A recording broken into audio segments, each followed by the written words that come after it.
kung hindi man kaligayahan na hawak na niya sa kanyang mga palad, kaligayahan na inaasam at inaasahan niyang darating. What are some of the major reasons to be happy? Psalm 138 verses 2 up to 8. I will bow down toward your holy temple and will praise your name for your love and your faithfulness. For you have exalted above all things your name and your word. When I called, you answered me. You made me bold and stout-hearted. All kings on this earth have heard your promises, Lord, and they will praise you. You are so famous that they will sing about the things you have done. Though you are above all of us, you care for humble people, and you keep a close watch on everyone who is proud. I am surrounded by trouble, but you protect me against my angry enemies. With your own powerful arm, you keep me safe. You, Lord, will always treat me with kindness. Your love never fails.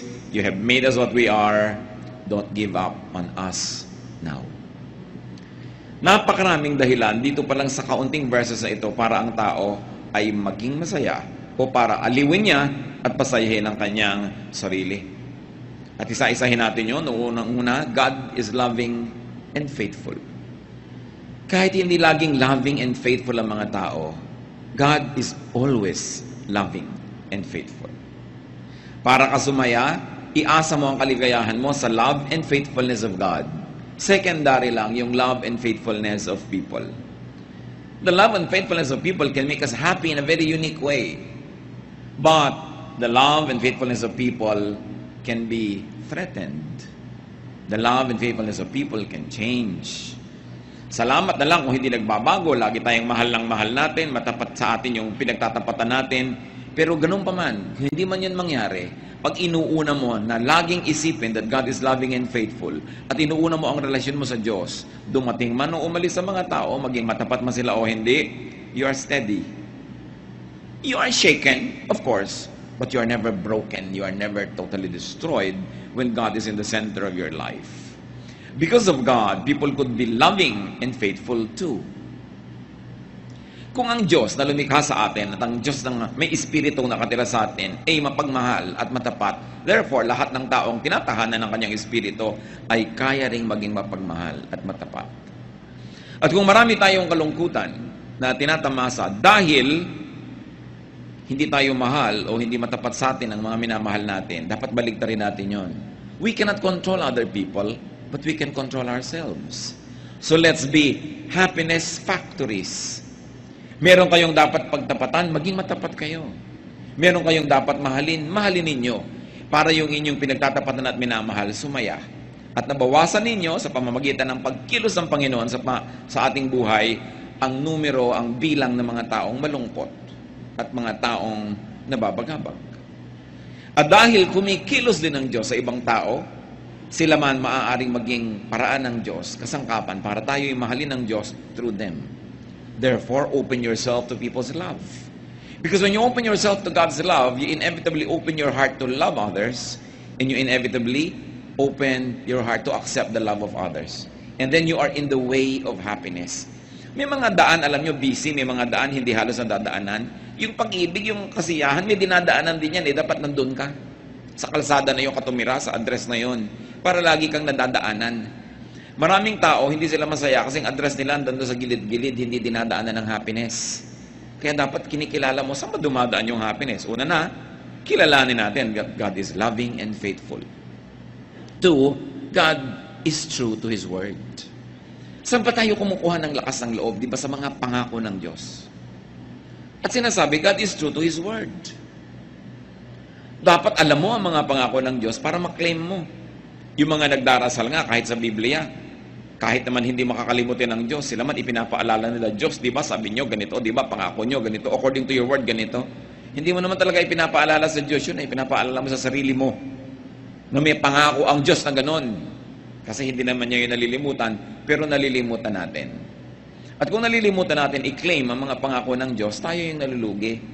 Kaya ang masayang tao, inaalam ang salita ng Diyos at naniniwala na nanalig na ang Diyos ay matapat. Tutup din niya ang kanyang mga sinasabi. And because God has His Word in our hearts, and God has His Word printed, published, broadcast, God's wisdom is always relevant. Yung karunungan ng Diyos, nagbabago man ang panahon, nagbabago ang mga uso, hindi nagbabago ang karunungan ng Diyos. Magbago ka lang dapat ng paraan ng pag-a-apply nito, paraan ng pagbasa dito, para lagi kang makinabang. Bawat henerasyon, bawat lahi, bawat panahon, may mga unique elements ang kanilang kabihasnan. They have very, very unique civilizations. All the various generations of people and the various generations of civilizations. And their context help them define the true relevance of the Word of God to them. Kayong basa ng mga tao noong 16th century at pag-a-apply nila sa buhay nila, maraming pagbabago ang pagbabasa ng mga tao ngayon sa panahon na ito. Hindi nagbabago yung salita ng Diyos, but the way you apply it to your reality, because realities change, must be always timely. The unchanging Word of God, but our ever-fresh reading and ever-relevant application to our lives. Kaya marami mga tao, ayaw nila maging religious kasi parang backward, parang sobrang conservative, pati language, pati kilos, parang pang 16th century. Hindi bagay sa panahon. Dapat alam natin yung mga basic moral bedrock of the Word of God at yun ang hindi dapat ma-violate. But the way they are transplanted and read and interpreted and applied to daily life must always be relevant. Kaya ikaw nakahawak ka sa unchanging Word of God, pero nakaugat ka sa patuloy na nagbabagong daigdig. Para lagi mong mahanap ang lagi ng mabisang kahulugan ng salita ng Diyos. God keeps His promises. Therefore, know and claim God's promises. 1 Kings 18, 25-26. Now, Lord, God of Israel, this is a prayer, keep for your servant David, my father, the promises you have made to him when you said, you shall never fail to have a man to sit before me on the throne of Israel. If only your sons are careful in all they do to walk before me as you have done. And now, O God of Israel, let your word that you promised your servant David, my father, come true. Sinong nagdarasal? Di si Solomon. Alam ni Solomon ang pangako ng Diyos sa ama niya na si David. Kiniklaim niya. Kasi siya ang magbe-benefit ng promise na yon. Kaya napakahalaga na maganda ang ating relasyon sa Diyos kasi pati mga anak natin nagbe-benefit sa maganda nating kasunduan sa Diyos. Joshua 21:45, not one of all the Lord's good promises to the house of Israel failed. Everyone was fulfilled. Totoo ang Diyos, pwedeng asahan. Another reason to be happy is that God rules. God exalts Himself, God prevails. Sa biglang tingin, parang hindi lagi itong totoo. Pero yan ang dapat mo ngayong malaman kung paano i-apply sa buhay, na kung sa tingin mo na practical, parang ang naghahari kumisan ay kadiliman, pero alam mo na Diyos talaga ang tunay na naghahari. At ang mga paghahari ng kaguluhan, mga kadiliman, ay pansamantala. At ito ay haharap sa paghukom ng Diyos. Kaya ang dapat, lagi ka nang nasa panig ng totoo, sa panig ng tama, para hindi ka natatakot na humarap sa Diyos. Psalm 138:4-5, may all the kings of the earth praise you, O Lord, when they hear the words of your mouth. May they sing of the ways of the Lord, for the glory of the Lord is great. So ang idinedeclare dito is a submission of human kingdoms and human rulers, human ways and systems to the ways of God. At tayo, bagamat mayroong present mindset, meron din dapat tayong eternity mindset. That you process everything according to how it happens in your time, but you also contextualize it in the way it had been effective in the past, and it will continue to be effective in the future and in eternity. Ang nangyayari sa atin, may 1, 2, 3 araw, sometimes tayo hindi nakakaintindi, pero hindi natin dapat ipako yung pananalig natin doon sa mga konting panahon na yun. Yung ating mga panahon na hindi natin nauunawaan ng Diyos will just be tiny dots in an otherwise long, happy line when we finally understand. Kaya ang sabi sa New Testament, now I know in part, but then I shall understand fully, even as I have been fully understood. Our knowledge is imperfect, and our prophecy is imperfect. But when the perfect comes, the imperfect will pass away. Kaya ang dapat nating laging hinihintay, lalo sa mga bagay na hindi natin nauunawa, yung pagdating ng Panginoon na para ipaliwanag lahat sa atin yan, ang ating pagpunta sa Kanyang piling na biglang bubukas ang ating isip at maunawaan natin ang lahat. Kaya ngayon, what is important? Faith. Faith is the best weapon we have against loneliness. Faith is the best weapon we have against doubt and against insecurities and uncertainties. Because faith is the assurance of things hoped for. It is the evidence of things not seen. That's why people are saved by faith. Not by their knowledge. Kasi yung alam mo, syempre mananalig ka na doon. Pero hindi mo naunawaan na nanalig ka, yun ang hinahangaan ng Diyos at pinapahalagahan. Hindi naman ibig sabihin na mamuhay tayo sa ignorance na wala tayong naiintindihan. But for the few things that are not clear, when I was a child, sabi nga sa Bible, I thought like a child, I reasoned like a child. And now we are in a childhood state. When it comes to terms of eternity, what is the lifetime of a human being? 90 years? 100 years? We will never become adults spiritually. We are like children. But sabi niya ganon, now the time I become a man, I give up childish ways. There will be changes. And those changes are the what we aspire for when we will finally comprehend the things that are beyond our minds at present. Another reason to be happy, according to what we have read, is that God answers prayers. Sumasagot ang Diyos. Pero bakit maraming sinasagot ng Diyos, hindi pa rin sila masaya? Because they want only a yes answer from God. Kaya hindi sila masaya. Pero pag Diyos ang sumagot, yes is a blessing, no is a blessing, wait is a blessing. Because God is always true and God is always loving. Therefore, His no is His best way of loving you at times. Nagiging malungkot tayo kasi conditional yung happiness natin pag ang sagot, yes. Pero itong tandaan natin mga kapatid, pag Diyos ang sumagot ng no, yun ang the best. Because God knows best. And God can say, wait. And so when God says wait, you wait. Huwag kang masyadong mainipin. Iba ang panahon ng Diyos sa ating panahon. And God's timing is always perfect. Marami tayong lungkot dahil sa inip. Nababagot tayo. Marami tayong lungkot dahil nabibigo tayo sa hinihingi natin sa Diyos. May nagtatampo pa sa Diyos. Pero, di ba ang marunong at mahusay magmahal na magulang, marunong din mag-no sa kanyang anak? Hindi lahat ng hinihingi ng anak mo na sa kanyang limitadong pananaw ay mabuti sa kanya, ay ibibigay mo. Dahil sa iyong mas mature na pananaw at mas mapagmahal na pananaw, hindi dapat mapunta sa kanya. Kaya kuminsan ang mga bata, nagtatampo pa, nagagalit sa magulang, pero pag naging magulang na sila, doon nila nauunawa. Minahal pala ako ng magulang ko by saying no. At merong mga tao na pagka tumanda na, nare-realize nila at sinisimbatan ng mga magulang na bakit lahat ng gusto namin binigay nyo? Bakit hindi kayo marunong magdisiplina? Bakit hindi kayo pumigil? Nagkaganito tuloy kami. Pagka tumanda yung mga bata na yan, natuwang-tuwa dahil todo pa sa magulang, sinisisi rin ng magulang. Kaya tayo, when we become really spiritually mature, we will be thankful for every no answer of God. For now, be happy with it in faith. Para hindi tayo maraming nirereklamo sa buhay. God gives courage. Sa mga pinanghihinaan ng loob, sa mga nanghihina ang pananalig, sa mga natatakot, anong nagpapasaya? Yung binibigay ng Diyos sa atin na tibay. Courage. Katapangan. Kaya, lagi ka dapat sa Diyos lumalapit. And what's important is that God cares for humans, for persons, especially for humble people. Ano ba mas maging madali? Magyabang o maging mapagpakumbaba? Ano ba ang mas low maintenance? Kayabangan o kapakumbabaan? Kaya ang tao nagpapakumbaba, mas madaling sumaya. Ang taong hindi nagyayabang, hindi nagmamataas, hindi nagmamatigas, mas marami siyang kaligayahan. At kung sinabi sa binasa natin sa scripture that God cares for humble people, you want to be happy? You want God's care? Be humble.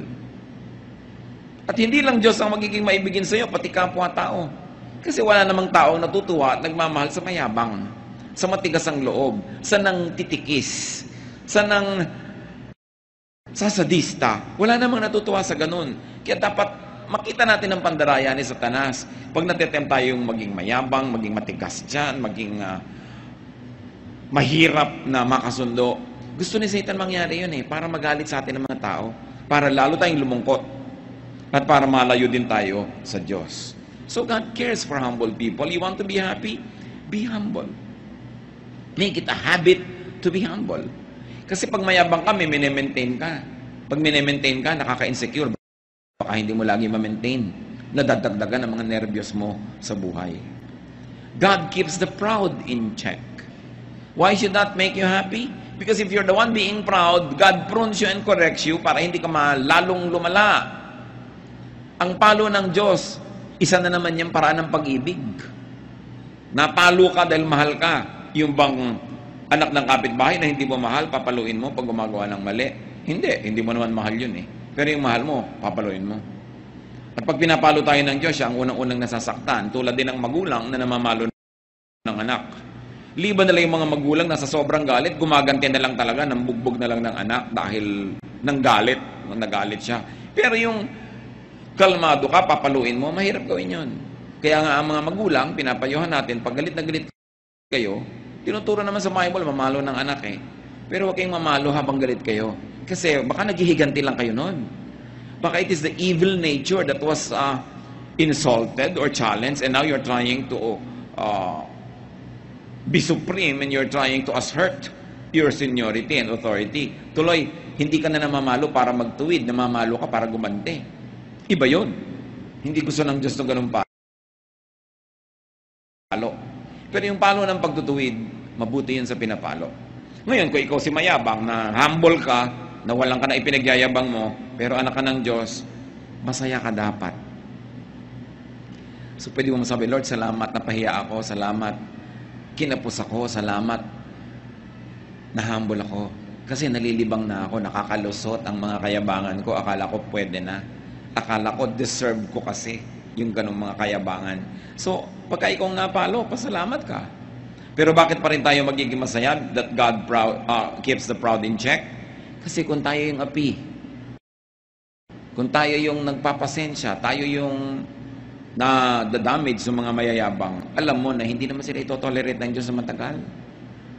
Hindi kailangang ikaw ang magtuwid sa kanila, hindi kailangang ikaw ang sumira sa kanila. Ang Diyos ang bahala sa kanila. Ang sabi ng Panginoon, vengeance is mine, I will repay. Anong kaligayahan ang makukuha natin dyan? Na kahit kumisan may mga taong akala mo ang yabang-yabang, akala mo inaapi-api ka, you don't put it upon yourself to be vindictive. Hindi ikaw kailangan magplano ng pagganti. Ikaw tuloy na spare from a lot of trouble and even consequences of having been vindictive. Kaya napakainam yung ipinapasa Diyos mo ang maraming bagay. Siyempre, kung talagang naapi ka at kailangan mo mag-recourse sa batas, kaya nga may gobyerno, kaya may hustisya, because it's also an instrument of God to protect the innocent. No? Kaya napakahalaga ng mga Kristiyano, pinaglalaban mo kung ano yung tama, kung ano yung matuwid, kung ano yung makatwiran. Why else can we be happy according to the verses? Because God protects His people against angry enemies. Kung minsan naman wala kang ginagawa, may nagagalit talaga sa'yo. Pero nakikita ng Panginoon ang lahat ng iyon. Sa Panginoon kayo magsumbong. Kung may mga tao nagagalit sa inyo at matapos yung magsaliksik ng inyong budhi, alam niyo naman na wala kayo talagang ginawa para magalit sila, then ipasa Diyos.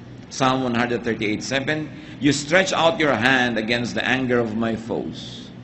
With your right hand, you save me. Sa Diyos tayo magpaligtas.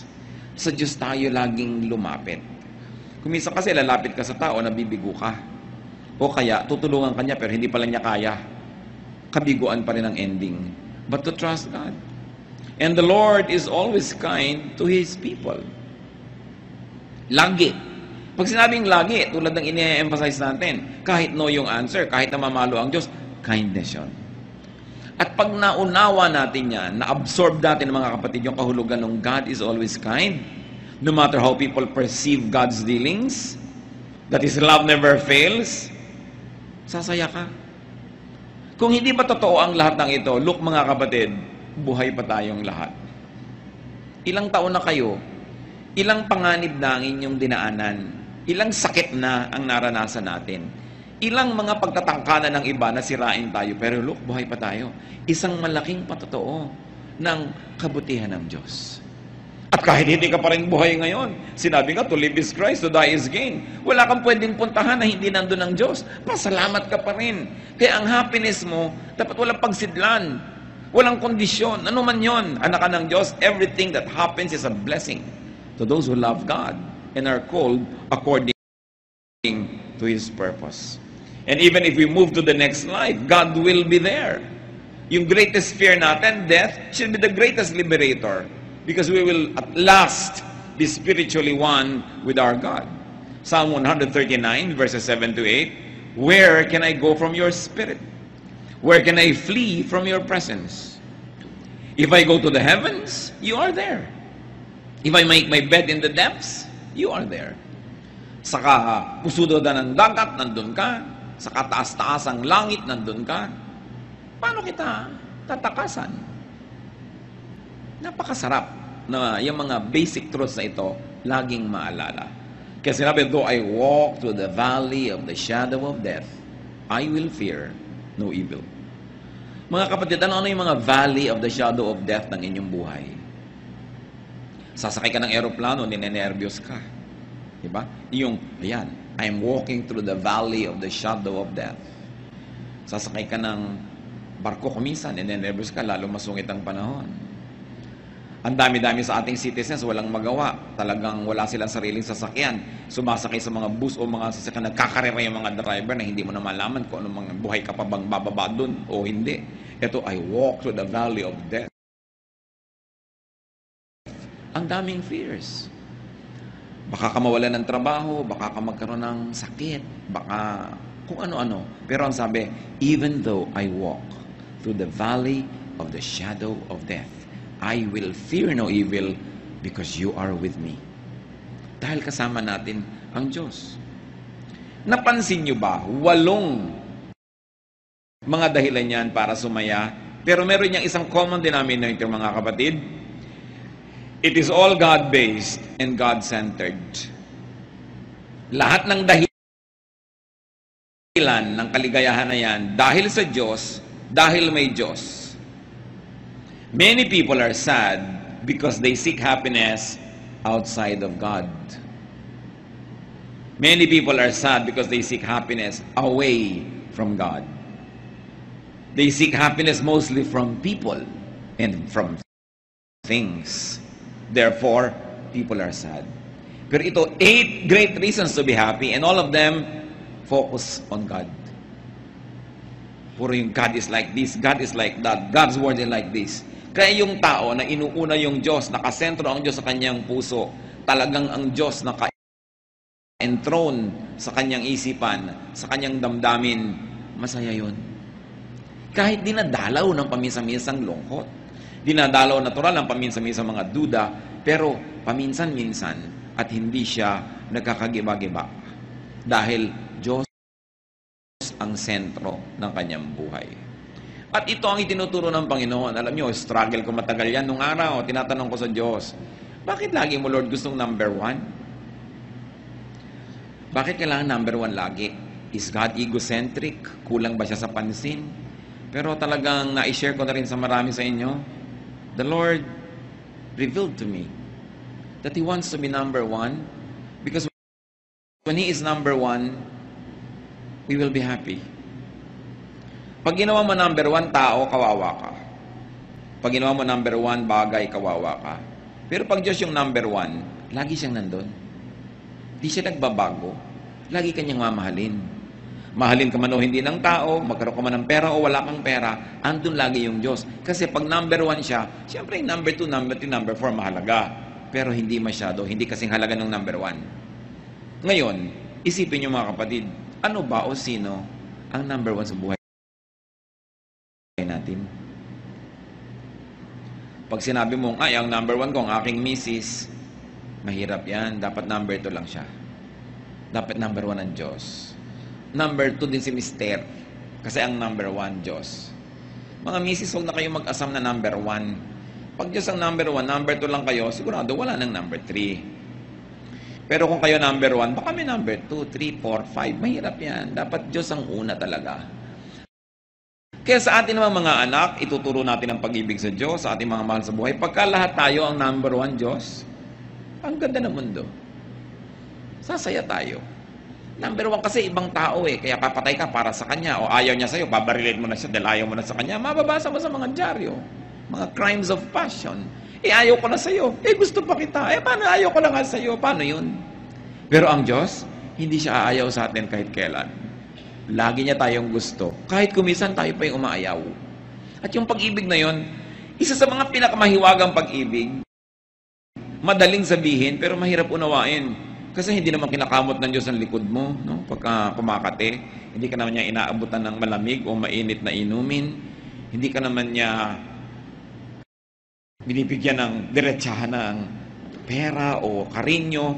Kaya kuminsan nalilimot natin yung ganong uri ng love affair that we should develop. Ang lagi nating inuuna, yung nakikita ng mata, yung nararamdaman ng balat, yung andyan. But remember that though we are bodies, we are also spirits. Na meron tayong dalawang uri ng pagkabuhay na isinasabuhay. At yun yung ating buhay sa laman at yung buhay sa espiritu. Pag yung buhay mo sa espiritu masigla, masaya, kaya kanyang dalin kahit na nagkakagulo-gulo yung buhay mo sa laman. Pero pag yung buhay mo sa espiritu, wala. Kahit anong saya ng buhay mo sa laman, pansamantala, mababaw. It is like chasing rainbows, and when you get there, it is not there. Nakikita nyo, napakarami mga matagumpay na tao, inaamin din nila, hindi rin naman masaya. Although marami rin namang hindi matagumpay na masaya, so mabuti ng matagumpay kang malungkot kasi hindi ka matagumpay na malungkot din. So huwag natin gawing excuse yan. Pero ang point, unahin ng Diyos. Paano nyo gagawin yun? Kayo lang makakapagsabi. Kung paano nyo siya unahin. Kung paano nyo bibigyan ng panahon, paano tayo de-develop ng pakikipagmahalan. Kasi ang Diyos, persona. Hindi siya usok. Hindi siya drawing. Hindi siya bato. Isa siyang persona, may damdamin. At gusto makipagmahalan sa tao. Ang isa sa mga pinakamatatayog at pinakamabubuting layunin natin, mission, develop a loving relationship with God. And you've got to find your personal way to do that.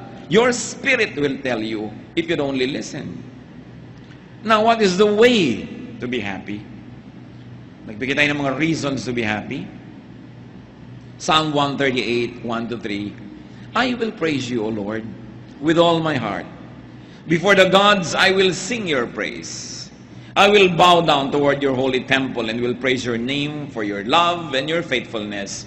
For you have exalted above all things your name and your word. When I called, you answered me. You have made me bold and stout-hearted. So the way to be happy, praise God with all your heart. Siyempre, may literal, sing praises to God. Sabihin mo ang mga kabutihan, i-declare ng iyong bibig. Praising and singing is doable. Therefore, praising and singing are all both decisions. Happiness can be a decision. You can decide to be happy, you can decide to be sad.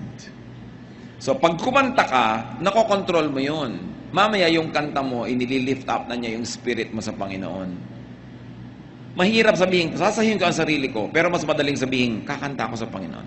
Pupurihin ko ang Diyos. Magsasabi ako ng mga mabubuting bagay. Iisa-isahin ko, gugunitain ko ang mga pagpapala at kabutihan sa akin ng Diyos. At bago mo mamalayan, umaalis ang iyong lungkot. Bakit? Hindi kasi pwedeng umupo yung lungkot sa trono ng puso mo kung Diyos ang pinapaupo mo doon. Kaya nakakaupo yung lungkot sa puso mo, hindi mo pinapaupo doon ng Diyos. O kaya nalilimutan nating nakaupo ang Diyos na i-ignore siya. Siyempre, only one thing occupies one place at one time. You cannot both be happy and sad at the same time. So you're sad, palitan mo, gawin mong happiness. At yan pwedeng gawin. May mga doable tulad nga niyang pag-awit sa Panginoon, pagpapasalamat. There is mystery and there is power and there is miracle in that. Gawin mo lang. At sabi, worship God in His temple. Ano ba yung temple ng Diyos? In the fellowship. When believers are together, the temple of God is there. It is not a building, it is the spirit of one believer joining with the spirit of other believers, and it is the temple of God. Merong himala na nangyayari when we fellowship together. Parang isang pirasong kahoy na nagliliyab, pagka humangin, patay na yung apoy niya. Pero pag maraming kahoy na tabi-tabi, pag humangin, lalong lumalakas yung apoy. Ganun ang importansya ng fellowship. At fellowship, hindi lang yung from 3 to 5 p.m. may fellowship, hindi yon. Yung talagang nakikipagbuhol-buhol yung buhay natin sa buhay ng mga ibang believers. Hindi lang tayo umaattend ng program, tapos fellowship na ba yun? Ang fellowship, yung saya niya, saya mo rin, yung lungkot mo, lungkot niya rin, nagkakahati-hati, nagkakatulong-tulungan. Ang Diyos kasi nilikha tayo na talagang nakikipag-asahan sa ibang tao, umaasa at naaasahan. Kaya marami daw malungkot, sabi nga nung isang poster, people are lonely because they build walls instead of bridges. So we build walls to people, against people, we become sad. That's why we fellowship. Itinuturo yan sa Biblia, always fellowship. Kasi alam ng Diyos, maraming lungkot ang buhay. At maraming ligaya tayong matatamasa sa tunay na pakikipagkapatiran. Yung tunay na pakikipagpalagay ang loob at pakikipagtulungan. Hindi yung superficial lang. Hindi yung istri-stricto mo sa fellowship, ayaw na tuloy umatin ng iba. Hindi na sila pwede maging totoo. Pagtanggap, walang patakarang pagtanggap sa kapwa. Pagmamahal, pagtulong para siya umasenso, ma-develop, may saya dun. You lang, you are able to unmask yourself and you're able to be your true self in the presence of another person or persons that already gives you happiness.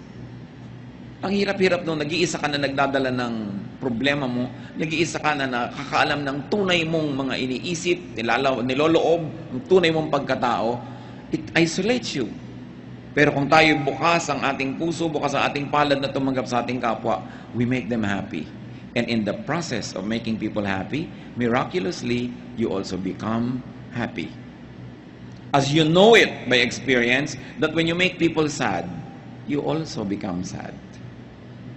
Kahit kung minsan natutuwa ka, ay nagantihan ko siya, ay naipahiya ko siya, pero makinig ka sa budhi mo, may napalungkot kang tao, may nasaktan ka, ang totoo nasasaktan ka rin. Bakit? Nilikha kasi tayo ng tao na, ng Diyos na kapwa-tao. Ang nangyayari sa kapwa natin, nangyayari rin sa atin. Na iintindihan man natin yun o hindi. Kaya mas nagpapasaya tayo ng iba, mas sumasaya tayo. Mas nagpapalungkot tayo ng iba, mas inuusig tayo ng budhi natin. Kung minsan gasgas na yung budhi na yun, hindi na malinaw, pero meron ka pa ring heavy feeling na hindi mo malaman kung bakit, kasi may atraso ka pala sa iba. Ang isang pinakamabisang paraan para sumaya, magpasaya ka ng iba. Sasaya ka sigurado. Magbigay ka sa gutom, magbigay ka sa mga bata, magbigay sa nangangailangan. Pero ang isang pinakamabilis lumungkot, magdamot ka. May nangangailangan, may ibibigay ka, pero pinagdamutan mo, natutuwa ka dahil yung pera mo hindi nagalaw, hindi ka naabala, pero may lungkot ka rin. Kung aaminin mo yun, may lungkot ka. So we go back to our basic humanity, that our happiness is in making other people happy. It is a true fellowship, true worship. So we worship God in His temple among the believers, and you worship God within you, because the Spirit of God is in your heart. Therefore, make peace with yourself. Pag sinabi mo yung self, ano yon? Yung Espiritu ng Diyos at saka yung flesh, magkasama, yun ang self mo. You make peace with yourself. You make peace with God who is in you. Makinig sa usig ng budhi, makinig sa konsyensya,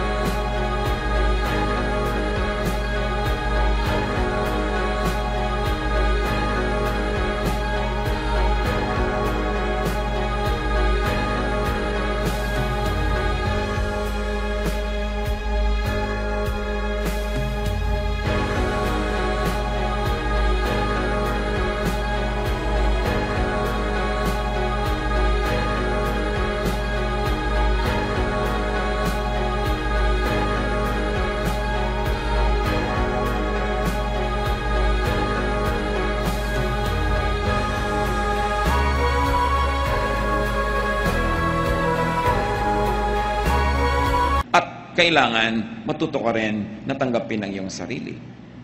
So that you are at peace with yourself.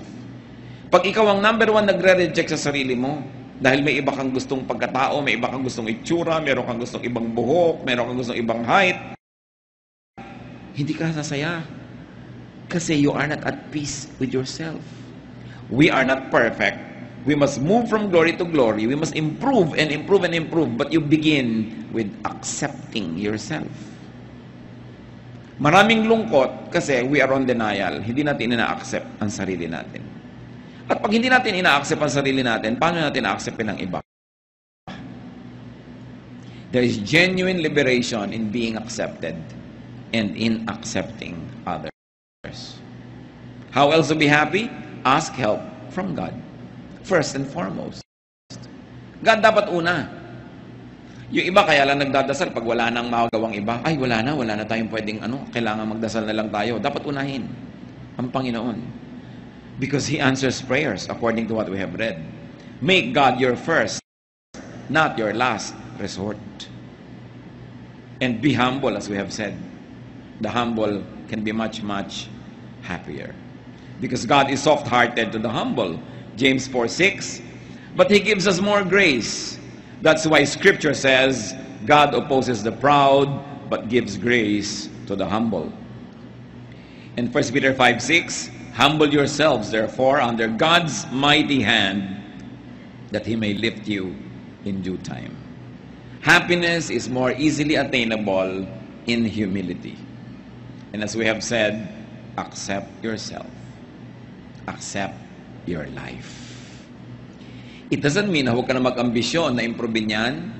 It doesn't mean na huwag ka na magkaroon ng mga pangarap na makalaya sa kung anuman ang gumagapo sa iyo ngayon. But for the time being, accept your reality. Do what you can to change it for the better. But while the better is not yet achieved, be happy with your reality. Do not live in denial. Kailangan tanggapin mong eto ang buhay ko ngayon.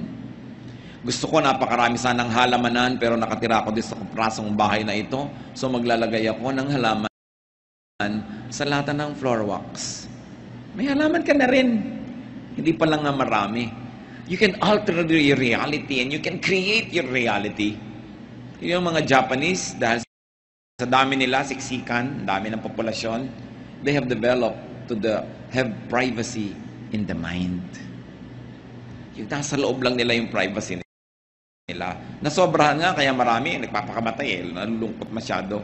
Pero ibig sabihin, close your eyes and you can be alone though you're in a crowd. The way you think, the way you react to your environment will make you happy or sad. God made you as you are. Psalm 138:8, the Lord will fulfill His purpose for me. Your love, O Lord, endures forever. Do not abandon the works of your hands. So pinapaalala, nung umaawit dito, huwag mong pababayaan, Diyos, ako na ikaw naman ang lumikha. Ganito naman ako kasi nilikha mo kung ganito, di ba? Sino bang lumikha sa atin, di ba, Diyos? Pero dahil nga sa nangyari sa humanidad na nalayo sa Diyos, so minsan sa iba sa atin, mas malayo, mas malapit sa image of God. So lahat tayo dapat lumapit ng lumapit. Pero your basic humanness and humanity, hindi naman creator si Satan eh. It's God who created us. So, sabi niya, do not abandon the works of your hands. Ako, O Diyos, ay gawa mo. So, turuan mo ako kung paano ko mabumuhay ng masaya, maka-Diyos, makatao, na ako ay ako. Na hindi ako yung iba. Na hindi ko pinipilit maging iba ako kasi ako ay ako at gawa mo ako. Although, I will improve myself and I will continue to change from glory to glory, but I will begin with accepting na kayo ang gumawa sa akin. Kaya ako ganito, ginawa niyo ako. At kung tayo mga kapatid, ay magkakaroon din ng ganyang paningin sa iba, kaya ganyan yung nanay mo, kaya ganyan yung tatay mo, kasi ginawa siya ng Diyos.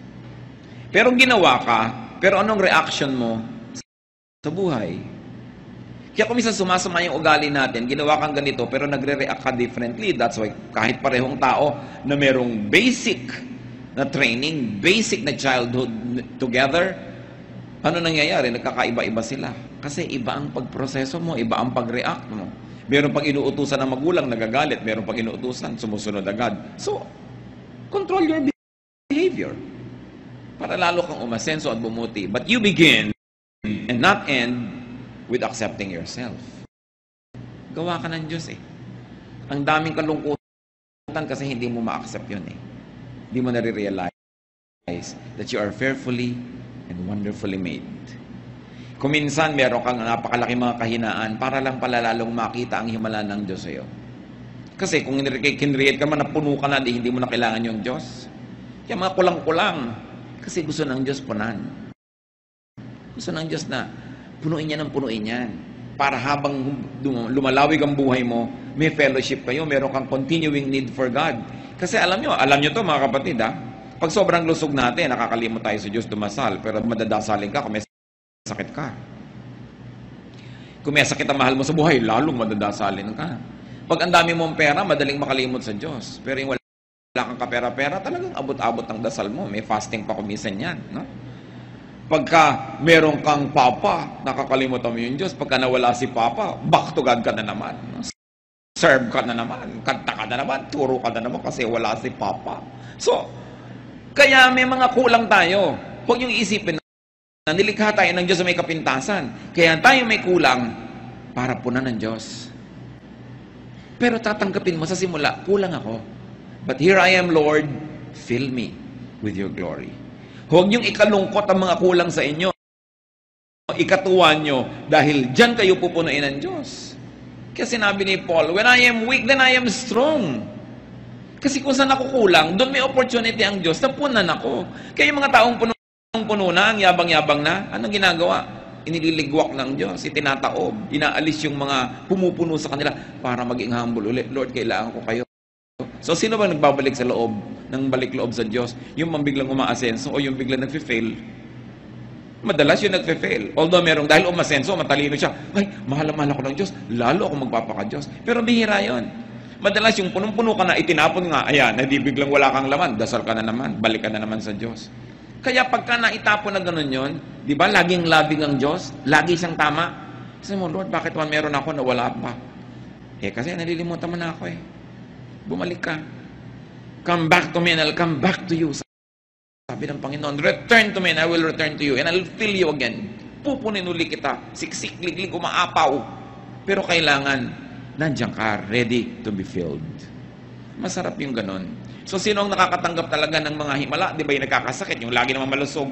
Di naman nila alam na everyday himala yun na nami-maintain. Kaya, hindi ko sinasabing ibigin natin na maging kulang, maging may sakit, maging mahirap. Pero kung yun ang kalagayan mo ngayon, yun ang reality mo, huwag mo ireklamo, ipagpasalamat mo na may opportunity kang lumapit sa Diyos. At ang Diyos ay nalalapitan, at ang Diyos ay sumasagot sa panalangin, at pupunuin ka niya. Ngayon, ang panalangin at ang tunay na pananalig, hindi ka pa pinupuno, nagpapasalamat ka na because you know that God is faithful.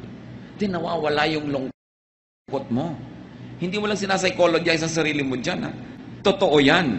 Pinangahawakan. Kasi sa nananalig, ang iniisip pa lang niya, totoo na. Kaya faith is very important. It is very, very crucial. There is so much reason to be unhappy, but there is much more reason to be happy. There's a way to be happy. Praise God. What does it take to praise God? Count your blessings. Thank God and praise God. And when you do that, God will change your mood. Psalm 30, 11 to 12. You turned my wailing into dancing.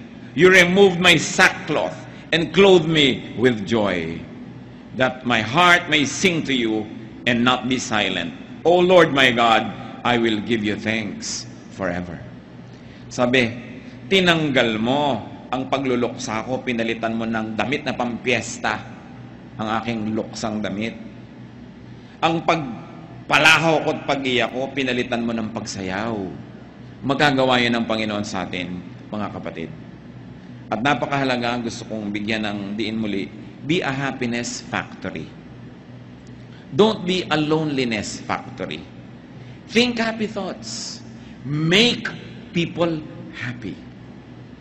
May asawa ka, pasayahin mo siya. Araw-araw, bawat sandali na kaya mo. Kasi may mga panahon, ibigin mo man, hindi mo kaya. Ano ang inaalala mo sa mga panahon na nalilimutan ka ng mahal mo sa buhay o kaya silbi ka ng silbi dahil nalumpo? Anong naalala mo? Bakit nagkakaroon kang lakas na gawin yon? Yung mga pagmamahal niya sa'yo nung kaya pa niya. Kaya magmahal tayo tuwing kaya natin. Kasi may mga panahong tayong nangangailangan tumanggap ng pagmamahal na yun. Dapat marunong ka magmahal. Basta kaya mo. Bawat araw, kaya mo bang magbigay? Magbigay ka. Pasalamat ka, hindi ikaw yung tumatanggap nung araw na yun. Darating din ang panahon, kailangan mong tumanggap, pero sa dami nang naibigay mo, para ka lang umaani ng iyong mga itinanim. Sasaya ka kung lagi kang naggagawa ng kaligayahan ng kapwa. Nalaman mo na may kapitbahay ka na sobrang hirap, walang sapatos, ibili mo ng sapatos kung kaya mo. Bakit hindi? Samahan mo pa ng medyas. Ang dami nating kayang gawin para magpasaya. Sa inyong mga kotse, maglagay lang kayo ng grocery bag, konting tinapay, konting pagkain. Pagka may kumakatok na pulubi, iabot mo. Ang kaligayahang madarama mo, hindi mo kaya i-compare yan. Kaya mo naman. Ano ba yung halagang 20, 30, 50 pesos worth of food ibibigay mo? Ang dami nating pwedeng gawin para maging happiness factory. Mga anak, isipin nyo mga magulang nyo, paano nyo sila papasayahin? Ipinapasyal, binibigyan ng panahon. Of course, dapat yung sustentuhan, no? Lalo't matanda na, pero hindi yung sapat. You should give time, attention, be a happiness factory. Magulang ka, paano mo pasasayahin yung anak mo? Pero madalas, nadadaya tayo ng diablo, ha? Nagiging tayong loneliness factory. Tayo nagiging dahilan kaya lumulungkot yung mga tao. Yung mga umaasa sa atin, binibigo natin. Yung mga tao, pinapahiya natin. Pero pwede tayong maging happiness factory. Lalo may pera kayo, yun ang pinakamasarap. You know, giving away money is like defecating, the pleasure in it coming out. Yun ang talagang tunay na ligaya, yung lumalabas, yung pera. Yan ay matrain natin yung puso natin sa ganon. That's why it becomes a blessing to be rich. Because it's such a great joy to give away. Kung ang puso mo nasa tamang lugar. Manalangin tayo mga kapatid. Nais kong ilapit. Kung sino man ang may mga sobrang mga kalungkutan sa buhay. Kung sino man sa atin ngayon ang magsasabing, pag in-average ko yung buhay ko, masasabi ko, malungkot ako. Mas malungkot kaysa masaya. Nais kong ipanalangin ang sino mang magsasabi sa Lord na, Lord, kulang po ako, punan niyo ako.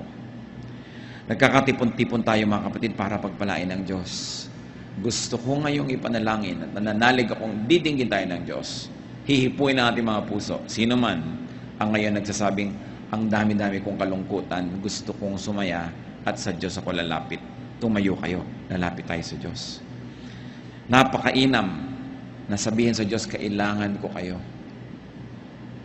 Meron ako mga unhappiness sa buhay ko. Hindi yan nakakahiyang sabihin sa Diyos. Alam naman niya yung puso natin.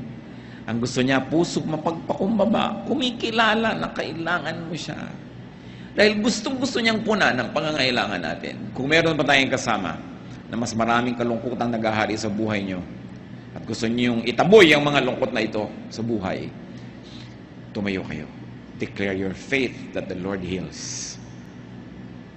At nais ko sa ilang saglit, manalangin kayo ng personal na panalangin sa Diyos. Ano man ang gusto niyong sabihin sa Kanya tungkol sa kalungkutan o mga kalungkutan ng buhay niyo.